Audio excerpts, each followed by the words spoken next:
Welcome, today in front of me HTC Desire 628 and I'll show you how to mute ringtone on this device. So first you should go into the settings application and then scroll to the sound and vibration section. Here, as can you see, we got the volumes section, tap there, and as can you see, we got here the ringtone and notifications volume panel. Just to mute your ringtone, swipe with your finger this dot to the left side. And also we got the second way how we can do that. You can use your volume buttons here on the right side of your device. Just press your down volume button, and by this way you can mute your ringtone, as can you see.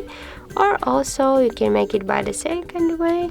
Just press on one from these volume buttons to see the volume panel, and with your finger swipe to the left side this volume panel.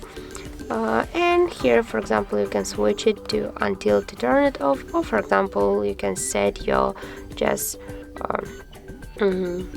your own ringtone muted mode, for example for 1 hour or for 2 hours. So that's how it looks. Thank you guys for watching, and if you find this video helpful, don't forget to leave a like, comment and to subscribe our channel.